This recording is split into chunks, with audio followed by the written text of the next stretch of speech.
तो अब हम देखते हैं merits of external source.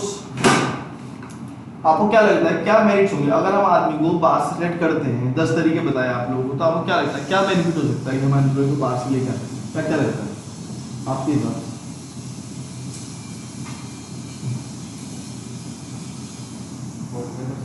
Qualified person आएगा, पढ़ा लिखा आदमी आएगा।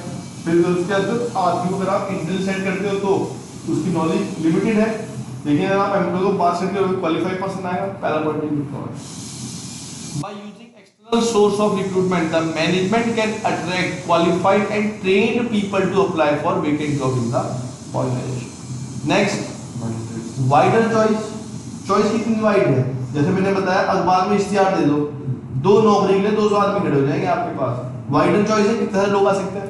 When vacancy are advertisement widely a large number of applicants from outside the organization apply, the management has to wider choice by selecting the people from।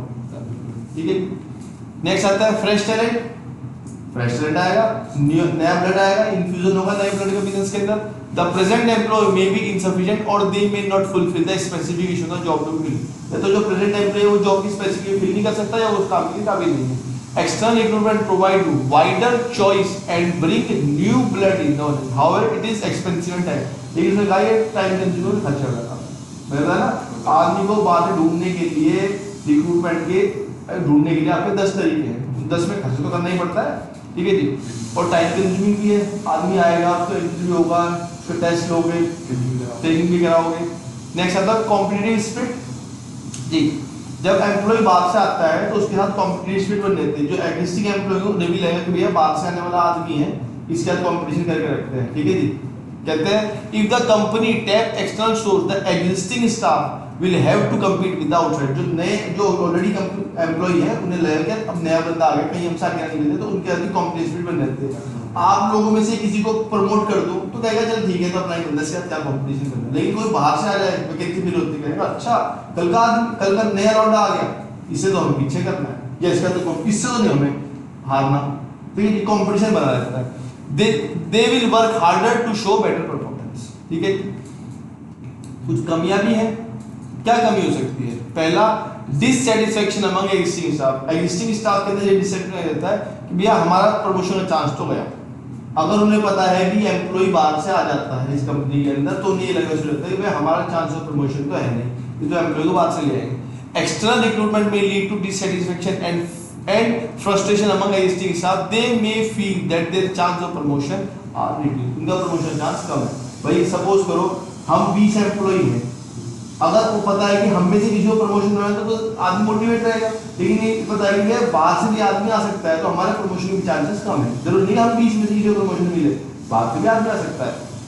Next, lengthy process. हाँ जी, process बहुत lengthy है, time लगता है। ठीक है जी। पहले अखबार में इश्तिहार देना पड़ेगा, इंटरनेट में लगवाना पड़ेगा। ठीक है जी। कैंपस प्लेसमेंट में लोगों को ढूंढना पड़ेगा, उनका इंटरव्यू लेना पड़ेगा, प्रोसेस करना पड़ेगा, बहुत लंबा प्रोसेस। ठीक है जी। Recruitment from external source take a long time. The business has to notify the vacancy. पहले वैकेंसी नोटिफाई करो, फिर वेट करो एप्लीकेशन आने की, फिर इनिशिएट करो सिलेक्शन का प्रोसेस। सिलेक्शन का प्रोसेस है जो अगले स्टेप पे पढ़ेंगे। ठीक है जी। और खर्चे वाला काम है भाई, कैंपस में जाओगे, कॉलेज में, कॉलेज को पैसे नहीं दोगे, वहां से एम्प्लॉय को सेट करो, उनके लिए उनके बच्चे लेके जाओगे आप अपनी कंपनी के। ठीक है, उन्हें पैसे दोगे। अखबार में दोगे, पैसे देने पड़ेंगे। इंटरनेट पे करोगे, वहां पैसे देने पड़ेंगे। लेबर कॉन्ट्रैक्टर से बात करोगे, उसे पैसे देने पड़ेंगे। प्लेसमेंट एजेंसी से बात करोगे, उन्हें पैसे देने पड़ेंगे। कहीं भी जाओगे पैसा लगेगा, फ्री में कोई काम नहीं होगा। ठीक है। नेक्स्ट आता है सिलेक्शन का प्रोसेस। ठीक है जी। सिलेक्शन का प्रोसेस समझने के लिए, और जैसे मैंने आप लोगों को बताया कि सिलेक्शन है, इसका भी एक प्रोसेस। पहले सिलेक्शन समझते क्या होता है। सिलेक्शन इज द प्रोसेस है of identifying and choosing the best person out of the number of prospect candidate for the job. जितने लोगों ने आपके पास आपने रिक्रूट करा, सर्च करा, जिन्होंने जॉब पे अप्लाई किया, उनमें से अब कुछ को आपको चुनना है। Toward this purpose the candidate are required to take a series of employment test. कुछ आपको टेस्ट क्लियर करने पड़ते हैं, इंटरव्यू होता है एट एवरी स्टेज। हर एक स्टेज पे कुछ को हम निकाल देते हैं और कुछ को हम अगले स्टेप पे भेज देते हैं। ठीक है, वो है सिलेक्शन। ठीक है, सिलेक्शन का प्रोसेस ये है आपके पास। Process of selection, preliminary screening, selection के test, employ interview, reference and background check, selection decision, medical examination, job offer and contract of employment. ठीक है जी। नॉर्मली स्टेप यही फॉलो होते हैं, लेकिन जरूरी है हर जॉब के अंदर ये वाला स्टेप प्रोसेस हो। जैसे सपोज करो कोई, जैसे आपको पुलिस के लिए भर्ती देनी है, तो वहां तो भैया मेडिकल एग्जामिनेशन होना जरूरी है कि आदमी फिजिकली मेंटली फिट है कि नहीं है। लेकिन अगर आपको किसी टीचर को रखना है तो मेडिकल एग्जामिनेशन करवा के क्या कर लोगे भाई, ठीक है जी, कोई दिक्कत नहीं। तो कुछ जॉब ऐसे होते हैं जहाँ पे कुछ स्टेप को हम छोड़ सकते हैं, लेकिन आपके लिए पूरा प्रोसेस याद होना चाहिए, ठीक है जी।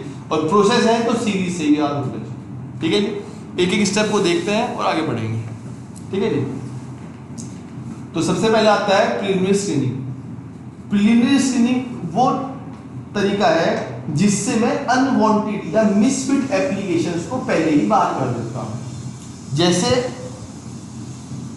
आप ऑनलाइन शॉपिंग करते हो, ऑनलाइन शॉपिंग पर अगर आप डालो ब्लैक शूज, तो ब्लैक शूज में आदमी और औरत दोनों दिखाना शुरू कर देगा, ठीक है। फिर आप करोगे ब्लैक शूज फॉर मेंस, तो वो ब्लैक, अब वो फॉर्मल भी दिखाएगा कैजुअल भी दिखाएगा। फिर आप कहोगे black shoes for main sport shoes, sport shoes black for main, तो वो आपके स्पोर्ट शूज दिखाएगा। लेकिन वो उसमें वो भी दिखाएगा जिसका साइज आपके लिए मैच नहीं करता, 6 नंबर भी दिखाएगा, 8 भी दिखाएगा, 12 भी दिखाएगा। फिर आप क्या करोगे, फिल्टर में जाओगे और फिल्टर में आप ब्रांड सेट करोगे कि भैया मुझे सिर्फ और सिर्फ स्केचर्स, एडिडास, प्यूमा, नाइकी और 2-4 सेट करोगे। फिर आप नंबर भी डाल दो कि भैया 8 नंबर ही दिखाइयो क्योंकि मेरा 8 नंबर ही आता है। उसके अंदर आप कलर डाल दो, भैया ब्लैक कलर ही दिखाइयो। तो अब आपने जैसे एंटर किया तो बाकी जितने भी अनफिट चीजें थी वो आपसे उससे हट जाती है। ऐसे ही करते हो। तो प्रीलिमिनरी स्क्रीनिंग की वही स्टेप है जहां पे जो अनवांटेड एप्लीकेशन है उन्हें मैं पहली स्टेप में बाहर कर देता हूं। जैसे चाय छानते हुए छलनी लगाते हैं ना, तो चाय से पत्ती तो अलग हो जाती है, चाय आती है, पत्ती तो फिर फेंक देता हूं। तो प्रीलिमिनरी स्क्रीनिंग वो एक तरह से फिल्टर है जो अनवांटेड एप्लीकेशन को पहले ही रिमूव कर देता है। Preliminary screening help the manager eliminate unqualified और misfit job seeker based on the information supplied in the application form. जो आपने एप्लीकेशन फॉर्म में इंफॉर्मेशन दे रखी थी उसके बेस में आपको रिमूव कर देता हूं। जैसे मैंने लिखा हुआ अपनी एप्लीकेशन कि भैया कम से कम 10th और 12th में आपके प्लस 80% होने जरूरी है। उन लोगों ने मैंने अप्लाई कर रखा है जिनके 10th 12th में 70% है, उन्हें पहली बार करो। मैंने कहा पहली रिक्वायरमेंट ही छोड़ रखी है भाई, 80% से ऊपर वालों को कहा था मुझे अप्लाई करने के लिए, उन्हें हटा दिया। दूसरी रिक्वायरमेंट डाल रखी कम से कम एक्सपीरियंस 5 साल का होना चाहिए, उन लोगों ने अप्लाई कर रखा है बिल्कुल फ्रेशर है और जिनका 5 साल से कम है उन्हें भी हटा दिया। मैंने नहीं हटाओ, ठीक है जी। मैंने और डाल रखा है कि भैया आदमी लोकल होना चाहिए, अपने शहर का होना चाहिए। बाहर के लोगों ने अप्लाई कर रखा है दिल्ली, मुंबई, चेन्नई, मैंने उन्हें हटाओ, तो मुझे लोकल आदमी चाहिए। तो ऐसी बहुत सारी चीजें जो आपके रिज्यूमे में, जो आपके एप्लीकेशन फॉर्म में डाल रखी हूं, मैं उसके हिसाब को हटा देता हूं। Preliminary interview help reject misfit for reason which do not appear in the application form, जो आपके एप्लीकेशन फॉर्म में अपीयर नहीं हुआ। नेक्स्ट आता है सिलेक्शन का टेस्ट। ये इंपॉर्टेंट है, एग्जाम में कई बार सिलेक्शन का टेस्ट के से पूछ सकता है, ठीक है जी। सिलेक्शन टेस्ट क्या होता है? An employment test is a mechanism, एक मैकेनिज्म है, चाहे वो पेपर बेस हो चाहे पेंसिल बेस हो, एक एक्सरसाइज है that attempt to measure certain characteristic of individual, जो आपकी कुछ कैरेक्टरिस्टिक्स पता लगाता है। These characteristics range from aptitude such as manual dexterity, intelligence and personality, ठीक है जी। हमारे पास टाइप्स ऑफ टेस्ट यहाँ पे आपको पढ़ने को मिलेंगे कि important test use for selection. सबसे पहले आता है इंटेलिजेंट टेस्ट। इंटेलिजेंट टेस्ट आपके ऊपर लगाया जाता है ये जानने के लिए कि आप कितने इंटेलिजेंट हो, आपका आईक्यू जानने के लिए इंटेलिजेंट टेस्ट लगाया जाता है।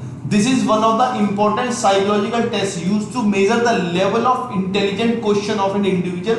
It is an indicator of a personal learning ability or the ability to make decision or judgment. आप decision judgment आपकी क्या सोच है, किसी पर्टिकुलर सिचुएशन में आप क्या डिसीजन ले सकते हो, वो जानने के लिए आपके ऊपर आईक्यू टेस्ट लगाया जाता है। वीडियो है बाद में निकाल दूँ, ठीक है जी। एप्टीट्यूड टेस्ट, एप्टीट्यूड टेस्ट ये जानने के लिए कि आप नया क्या कितनी जल्दी सीख सकते हो, ठीक है जी। आपकी लर्निंग एबिलिटी क्या है। It is a measure of individual potential for learning new skills. अगर मैं किसी को कोई काम सिखाता हूँ, कोई पर्सन तो होता है उस काम को देख देख के सीख लेता है, कोई ऐसा होता है 2-3 बार में बता के सीख लेता है, कोई ऐसा होता है वो सीख ही नहीं पाता, कर ही नहीं पाता। It is indicator the person capable to develop such test are good indices of a person future successful. Next आता है पर्सनैलिटी टेस्ट। पर्सनैलिटी टेस्ट आता है आपकी पर्सनैलिटी बताता है कि आपके कैसे इमोशनल, आप इमोशनल कैसे हो, आपके रिएक्शंस कैसे आते हैं, ठीक है जी। आपकी मैच्योरिटी लेवल क्या होता है। जैसे होता है कि बहुत सारे पर्सन ऐसे होते हैं जो उम्र तो कम है लेकिन बहुत मैच्योर होता है, बहुत बड़े वाली बातें करता है वो, ठीक है, अपनी उम्र से समझदार होता है। और एक बहुत सारे ऐसे आदमी होते हैं जिनकी उम्र 40 साल की हरकतें वो बच्चों वाली कर देते हैं। यार क्या आदमी है, इसे बिल्कुल ये बिल्कुल ही जीरो आदमी, मैच्योर नहीं, इमैच्योर कहते हैं, ठीक है जी। तो आपकी मैच्योरिटी लेवल पता लगाने का हम परसेंटेज लगाते हैं। Personality tests provide clue of a person's emotional, her reaction, maturity and value system. These tests prove the overall personality. Hence, these are different to design and implement. इससे test difficult होता है design करने में क्योंकि हर एक आपकी personality अलग अलग होती है, ठीक है। आपके बैठने के स्टाइल से, आपके ड्रेसिंग सेंस से, आपकी वे ऑफ टॉकिंग से भी मैं आपकी पर्सनैलिटी जान लेता हूँ, ठीक है जी। बहुत सारी बार हम ये भी जान लेते हैं किसी पर्सन के बोलने से कि ये किस बोर्ड से पढ़ा हुआ है, सीबीएसई से पढ़ा हुआ है, यूपी बोर्ड से पढ़ा हुआ है, ऐसे उसके बोलने के स्टाइल से, उसके पहनावे से भी हम बताते हैं कि ये बंदा गांव से बिलोंग करता है, नहीं बिलोंग करता है, ठीक है जी। बहुत सारी चीजें ऐसी होती हैं जो आप भी लेकर जाते हैं यार ये पर्सनैलिटी, यार क्या बढ़िया पर्सनैलिटी है, क्या बढ़िया कपड़े पहनता है, ये किसी से कह रहे हैं कैसे कुछ भी पहन लेता है, ठीक है जी, कुछ भी पहने खड़ा हो जाता है। वीडियो है लास्ट में दिखा दूंगा, नहीं तो बाद में एडिट करनी पड़ेगी। नेक्स्ट है trade test. This test measure the existing. Trade test आपको बताता है कि आप जिस चीज के लिए अप्लाई करने गए हो वो नॉलेज आपके पास है या नहीं। जैसे स्कूल में बच्चे मैं गया कि मुझे अकाउंट्स का टीचर बनना है, तो भैया मुझसे अकाउंट्स का 10-20 सवाल पूछ लिए। उसने सर अच्छा चलो बताना जनरल एंट्री क्या होती है, अच्छा बताओ प्रॉफिट एंड लॉस क्या होता है, ठीक है जी। अच्छा अगर नेट प्रॉफिट आ रहा है तो उसे हम कहाँ ट्रांसफर करेंगे बैलेंस शीट में, किसमें ऐड होगा, ठीक है जी। अच्छा ड्राइंग किधर लिखी जाती है, अच्छा एसिड्स क्या होती हैं, 2-4 सवाल पूछ ले, उससे बता देते भाई इस बंदे को इस बारे में नॉलेज है या नहीं है, ठीक है। अच्छा गुडविल का क्या ट्रीटमेंट होता है, जब कोई आदमी नहीं लेके आता तो क्या ट्रीटमेंट होता है। 5-7 सवाल में जान जाता है कि आदमी जिस चीज में से पता भी है नहीं है। These tests measure the existing skills of an individual. These measure the level of knowledge and proficiency in the area of professional and technical training.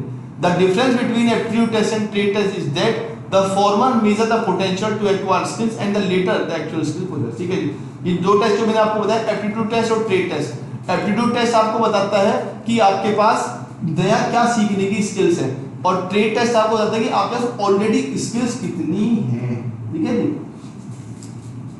Next आता है इंटरेस्ट टेस्ट। इंटरेस्ट टेस्ट बताता है आपको कि आपका किस चीज में इंटरेस्ट, जैसा होता है बहुत सारे लोगों की ड्रीम जॉब होती है कि मुझे तो ये काम करना है, तो आपका इंटरेस्ट किस चीज में। जैसे मुझे पूछा है कि सर आपको अकाउंट्स और बिजनेस में क्या इंटरेस्ट है, मैं सिंपल कहूंगा मुझे अकाउंटेंसी में बड़ा इंटरेस्ट है, पढ़ाने में उसके स्किल्स उसके कंसेप्ट को बताने में और उसे नए तरीके से कराने में, ठीक है वो मेरा इंटरेस्ट है। बिजनेस भी पढ़ाता हूं मैं, लेकिन मुझे अगर मुझे पूछा है कि सर सबसे बढ़िया क्या है तो मैं कहूंगा मुझे अकाउंटेंसी ज्यादा पसंद है। Every individual has fascinating of some job, तो इसी जॉब के फैसिनेट होता है। जैसे हमारा ये सही कहता है सर मेरे तो एक ही काम है, मुझे YouTube में जॉब दिलवा दो जहाँ पे वीडियो देखने का काम है। तो YouTube में एक जॉब होती है जहाँ पे आपको कुछ नहीं करना, बैठ के आपको वीडियो देखनी है, ठीक है। जैसे मैं वीडियो अपलोड करूंगा तो कोई तो आदमी होगा इस वीडियो को देख रहा होगा कि भाई वीडियो सही है, किसी ने कोई ऐसा कंटेंट तो डाल दे जो अप्लाई जो YouTube पे अपलोड नहीं सकते। जैसे YouTube पे पोर्नोग्राफी अपलोड नहीं कर सकते कोई भी, और अगर कोई अपलोड कर भी रहा है तो तुरंत बैन कर देता है, वीडियो अपलोड नहीं करते, मना कर देता है, ठीक है जी। ऐसा कोई कंटेंट जो अपलोड करना अलाउड नहीं है, तो कोई तो आदमी होगा जो वीडियो देखता भी होगा। अगर एक वीडियो अपलोड करो ना, जैसे मैं वीडियो अपलोड करता हूँ तो मेरी एक वीडियो अपलोड होगी कम से कम 15 से 20 मिनट लग जाते हैं। इतनी 4-5 GB की वीडियो होती है मेरी, जो 40 मिनट से वीडियो को अपलोड होने में कम से कम मुझे 20 मिनट लग जाता है। अब 20 मिनट होने में जब अपलोड हो रही है तो कोई तो उसे देख भी रहा होगा, फिर उसे वेरीफाई भी करता होगा कि हाँ चलो भाई सब है, फिर आखिर में दिखाता है वैसे कोई कॉपीराइट का स्ट्राइक भी नहीं, भाई किसी और कंटेंट को नहीं चोरी किया हो। तो ऐसी बहुत सारी चीजें होती हैं, ठीक है जी। अब यश कह रहा है सर मुझे यही नौकरी चाहिए, मैं तो घर पे बैठा रील देखता रहता हूँ सारा दिन YouTube Instagram, सर मुझे ये नौकरी मिल जाए मेरे तो मजा आ जाएगा, यही काम मैं घर बैठे कर रहा हूँ, यही काम मुझे वहां मिल रहा है, बस क्या करना है बैठ के सिस्टम पे रील देखनी है, वीडियो देखनी, सर मैं कर सकता हूँ काम। हो सकता है किसी की जॉब ये भी हो, ठीक है जी। Interest test are used to know the pattern of interest और involvement of a person. Video last में दिखा दूंगा, ठीक है। तो ध्यान सुनना, मैं सिलेक्शन का प्रोसेस पढ़ा रहा था। पहला पॉइंट था स्क्रीनिंग, दूसरा था टेस्ट और तीसरा पॉइंट है एम्प्लॉय इंटरव्यू। वो तो मैंने टेस्ट बताया आपको डिफरेंट, कभी आपको लग रहा होगा कि सीरीज में नहीं, टेस्ट पढ़ा टाइप्स ऑफ टेस्ट, उसके अंदर मैंने भी टेस्ट बताया कितने हैं। अब मैं वापस उसके अंदर थर्ड पॉइंट है सिलेक्शन का एम्प्लॉय इंटरव्यू। एम्प्लॉय इंटरव्यू में क्या होता है बच्चे, आपसे ही आपके बारे में फेस टू फेस कम्युनिकेशन। जैसे आपसे पूछ लिया भाई आपने रिज्यूम दिया, रिज्यूम में लिखा है भैया आपने 10th कहाँ से कर रखी है, 12th कहाँ से कर रखी है, कितने परसेंट से कर रखी है, पास्ट एक्सपीरियंस क्या है, पुरानी कंपनी में काम करते थे, किस पोस्ट पे काम करते थे, सब चीज लिखी होती है। आपके पापा का नाम मम्मी का नाम भी लिखा होता है।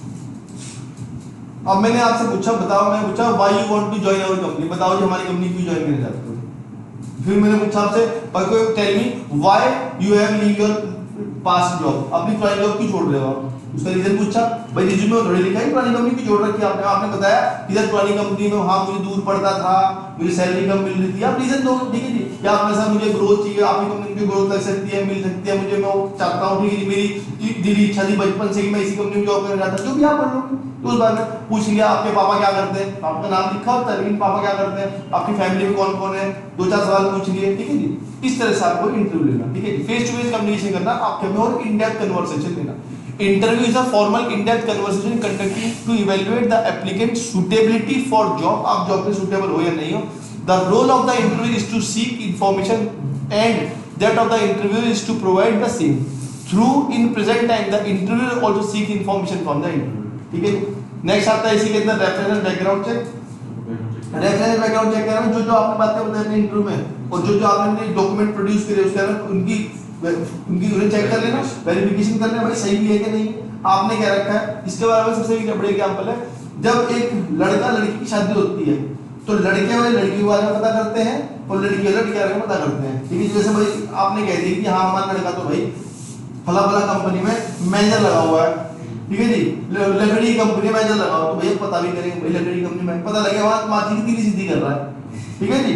कहते जी आपने भाई मान लो 100 बीघी जमीन है, क्या 100 भी नहीं 2 बोल ली थी और बोल आपने 100 बोल रखी है, ठीक है जी, तो आपने झूठ तो नहीं बोल रहे, इस बारे में पता करते हैं। आप क्या रहे पता करना रेफरेंस बैकग्राउंड चेक, आपके बारे में कैसे पता लग सकता है, आप क्या रहे जिस कॉलेज में आप पढ़ते थे वहां जाके पता कर लिया, कॉल कर लिया वहां, जिस स्कूल में आप पढ़ते थे वहां पूछ लिया, पास कंपनी आप क्या रहे पूछा भी एम्प्लॉय था कैसा है वो बता देगा, अजी तो बहुत बेकार आदमी हमने तो इसे लात मार के निकालना था, ठीक है जी। आपने अपने बारे में पता नहीं क्या क्या बता रहा हूं, मैं तो उस कंपनी में बढ़िया काम करता था, मैंने जोड़ी, फिर पता लगा आपको तो कोई केस हो गया था, आपको निकाल लगा वहां से, ठीक है जी। तो उसे बोलते हैं reference background check. Many employ request name address and telephone number of reference for the purpose of verifying. Mostly company क्या करती है आपसे आपके बारे में बताती है कि हमें बताओ कि आपके बारे में रेफरेंस बैकग्राउंड चेक कैसे हो सकता है। Gaining additional information of applicant, और कोई इंफॉर्मेशन आप कहना पता करना। प्रीवियस एम्प्लॉय से नॉलेज ले सकते हैं, आप कहीं कोई टीचर से पूछ सकते हैं, अगर जिस यूनिवर्सिटी में आप पढ़ाते थे वहां से आपके बारे में पता लगाया जा सकता है। सर आप कैसे पूछने के हैं पूछने के रहते हो नॉर्मली जो एमएनसी होती है उन्हें पूछ लेते हैं, पुरानी यूनिवर्सिटी से नहीं पूछते, लेकिन पास कंपनी पुरानी कंपनी से इंफॉर्मेशन निकाल ली जाती है कि आपके पास एक्सपीरियंस क्या था, ये बंदा कैसा था, कैरेक्टर पता लगा लेते हैं, ठीक है जी। अगर कोई बंदा कैरेक्टर ठीक है तो फिर रखते हैं, ठीक है जी। तो नॉर्मली वहां से वो मिलता है कैरेक्टर सर्टिफिकेट, ठीक है जी। जैसे आपके स्कूल से भी आपको कैरेक्टर सर्टिफिकेट मिलता है ना, माइग्रेशन सर्टिफिकेट, कैरेक्टर सर्टिफिकेट, ऐसे ही जो कंपनी होती है वहां से आपको कैरेक्टर सर्टिफिकेट मिलता है, ठीक है जी। अगर आपका कैरेक्टर में कोई ब्लैक मार्क है तो आगे फॉरवर्ड हो जाता है कि यार बंदा ठीक नहीं था, आपने निकाला था, ठीक है जी। तो आगे जॉब नहीं मिलने बहुत दिक्कत हो जाती है। नेक्स्ट आता selection reason. Reference and background check के बाद सिलेक्शन करना कि हाँ भाई इसे रखना भी है नहीं रखना। जैसे होता है ना लड़की के बारे में पता लगा दे भाई शादी करनी भी नहीं करनी है, लड़के के बारे में वहां भी लड़का ठीक है कर ले शादी फाइनली, तो भैया वो है। The final decision has to be made from among the candidates who have passed the test, interview and reference check.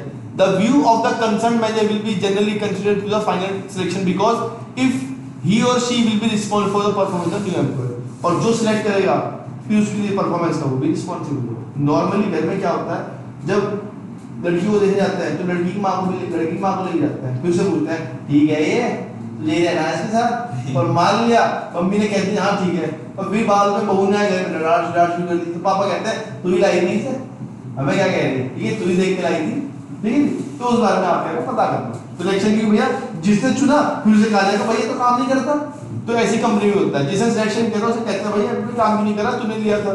Next है मेडिकल एग्जामिनेशन। कुछ जॉब होती है जहाँ मेडिकल एग्जामिनेशन होता है, कुछ में होता है, जरूरी नहीं है, पर पॉइंट है तो हमें पढ़ना पड़ेगा। मेडिकल एग्जामिनेशन का मतलब है कि आपको ये प्रूव करना कि मैं मेडिकली फिट हूँ या नहीं हूँ, ठीक है जी। After the selection decision and before the joining offer is made, आपको सिलेक्शन तो हो गया लेकिन जॉइनिंग नहीं हुई, ऑफर लेटर नहीं मिला, आपको अपना मेडिकली प्रूव करना पड़ेगा मेडिकली फिट हो या नहीं, ठीक है जी।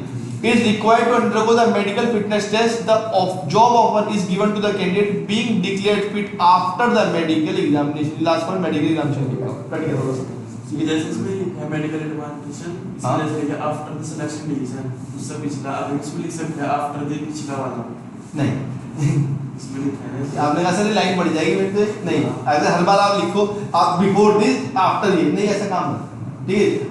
अपनी चीजों को कम से कम शब्दों में स्पेसिफाई करके आना, नंबर ऑटोमेटिक मिल जाता है, फालतू लाइन लिखने से कोई नंबर नहीं है सर जी। जैसे सिलेक्शन हो गया कल, फिर मेडिकल रहते हैं, मेडिकल फिटनेस में कोई इश्यू कर गया तो बाहर सिलेक्शन हो गया था, आपको कहा प्रूव करो आपको मेडिकली फिट हो नहीं हो, आपको हॉस्पिटल बता दे कि जाओ सरकारी हॉस्पिटल में जाके अपने आप को प्रूफ फिट करके आओ, ये मतलब वहां सर्टिफिकेट लेके आओ, सीधी सी बात है।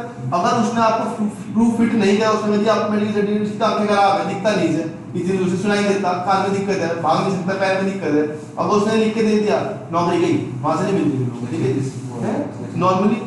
नॉर्मली सरकारी नौकरी में जो सरकारी हॉस्पिटल में मिलता है सर्टिफिकेट मिल जाता है, ठीक है जी, रियल बात तो ये, ठीक है जी।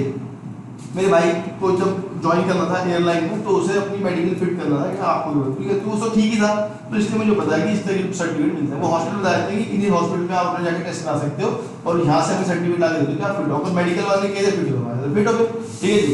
नेक्स्ट आता जॉब ऑफर, आपको जॉब ऑफर करेगी। अब कंपनी ने आपको एक लेटर दिया है कि जी ये है जॉब ऑफर, आप ऑफर सेलेक्ट करते हो नहीं करते हो, आपको नौकरी कही है कि जी हमारी तरफ से आप ठीक हो, अब आप देख लो हमारी कंपनी आपको ज्वाइन करती है नहीं करती, आपको ऑफर दिया, ठीक है जी। जैसे आप कहीं जाते हो खाने के लिए, मैं खाना खा लूं तो ऑफर दिया, जो जाकर कोई ढूंढी देगा खाना, हाँ वैसे ही जॉब ऑफर करी है आपको। The next step in the selection is job offer to those applicant who have pass all the previous hurdles. Job offer is made through letter of appointment, आपको अपॉइंटमेंट लेटर मिलता है, ठीक है, ये confirmation letter मिलता है। अगर letter of joining letter मिल रहा है, ठीक है, जिसे बोलते हैं अपॉइंटमेंट लेटर मिल जाए, इसका आपकी जॉब पक्की है। अब आपके हाथ में कि आपको ज्वाइन करना है या नहीं करना है। जो बढ़िया बच्चे होते हैं ना, जैसे कंपनी में होते हैं, जो कैंपस में होते हैं, कैंपस प्लेसमेंट होता है, जो बढ़िया बच्चे होते हैं, जो टॉपर होते हैं, वो क्या करते हैं, साइट उसमें बैठते हैं, कैंपस सारे उसमें बैठते हैं इंटरव्यूज में, और सब कंपनी से वो ऑफर लेटर ले लेते हैं, दूसरे तो हर जगह से मिल जाता है, ठीक है जी। उसके बाद देखते हैं कि मेरे लिए कौन सी सबसे बढ़िया है, कहाँ सबसे बढ़िया पैसे मिल रहे हैं, कहाँ पे बेस मिल रहा है, कोई घर के पास मिल रहा है। सपोज कोई कंपनी आपको दे तो रही है 25 लाख रुपए और कह रही है युगांडा चला जा, ठीक है जी, या एक काम कर वहां चला जा, तमिलनाडु चेन्नई चला जा, मैं तो जाता हूँ, ठीक है जी, मैं 25 लाख की नहीं, हम 20 लाख वाली कर लूंगा, लेकिन सिटी में कर लूंगा, या दिल्ली चला जाऊंगा, ठीक है जी। तो देखता आदमी, जो बढ़िया बच्चे होते हैं क्या करते हैं, सब जगह से ऑफर लेटर ले लेते हैं, ऑफर लेटर लेने के बाद घर में डिस्कस करते हैं, खुद सोचते हैं, फिर किसी को कुछ नहीं लेते हैं और बाकी को रिजेक्ट कर देते हैं, ठीक है। आप ऐसे कैसे रिजेक्ट करते हैं, बस वहां जाते ही नहीं, रिपोर्ट ही नहीं करते, ऑटोमेटिकली वही साइड नहीं करते, ठीक है, इसके साथ जाना पड़ता है जी, मार्क्स के हिसाब से टाइम देते हैं वहां, ठीक है जी। आपको टाइम देते हैं, नॉर्मली सपोज करो आपको आज चल रहा है जून, आपको दे देगी जी आप 30 जून तक रिपोर्ट कर देना, हमें बता देंगे कि आप सेंड करोगे नहीं करोगे, ठीक है जी। Such a letter generally contain a detail date by which the appointment must report on duty, कि आपको रिपोर्ट देगा कि आप किस तारीख आप ड्यूटी पे रिपोर्ट कर सकते हो। The appointee must given reasonable time for submit, और आपको एक रीजनेबल टाइम, ये नहीं खड़े पैर पे कह दिया उन्होंने अभी बता सिलेक्शन हो गया तेरा, जॉब ऑफर है अभी बता, हाँ या ना, ये नहीं कहता। मैं हफ्ता ले ले, 10 दिन ले ले, सोच ले, घर में बात कर ले, अगर ज्वाइन करेगा, क्योंकि अगर एक बार आपने ज्वाइन कर लिया तो कंपनी आपसे बॉन्ड भरवाती है। बॉन्ड का मतलब है कम से कम आपको 3 साल 5 साल पहले आप कंपनी छोड़ नहीं पाओगे, ठीक है। अगर आप छोड़ोगे फिर आपको कंपनी को पैसे दे के छोड़ना पड़ता है, ठीक है, उसे बोलते हैं बॉन्ड। नेक्स्ट आता है आपके पास कॉन्ट्रैक्ट ऑफ एम्प्लॉयमेंट, आपके साथ कंपनी जब आपने जॉब ऑफर एक्सेप्ट कर ली तो फिर आपसे कॉन्ट्रैक्ट बनेगा, ठीक है, हाँ, कॉन्ट्रैक्ट ऑफ एम्प्लॉयमेंट सब कुछ लिखा होगा कि भैया आपकी जॉब की पोजीशंस क्या होंगी, आपके वर्किंग आवर क्या होंगे, आपको सैलरी कितनी मिलेगी, छुट्टियां कितनी मिलेगी, आप कंपनी इससे पहले नहीं छोड़ सकते, ठीक है जी, उसे बोलते हैं contract of employment. After the job offer has been made and candidate accept the offer, आपने एक्सेप्ट कर लिया offer, certain document need to be executed by the employer and the candidate. One such document is attested form, this form contains certain vital detail about the candidate which has authenticated and attested by him. Following checklist लिखा होता है, उसके अंदर क्या क्या detail होती है, आपकी जॉब का टाइटल क्या, आप मैनेजर हो, सीनियर मैनेजर, जूनियर मैनेजर हो, क्या हो भैया आप, ठीक है जी।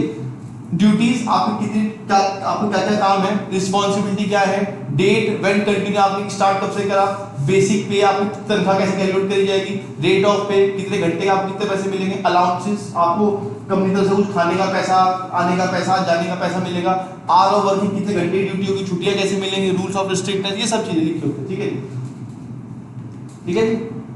नेक्स्ट आएगा ट्रेनिंग एंड डेवलपमेंट, ये हम कल देखेंगे और ये चैप्टर कल ही खत्म है, ये लास्ट टॉपिक, ठीक है। बस आज इतने रखते हैं, बस वीडियो दिखा देता हूँ मैं आपको, रुक जाओ भाई।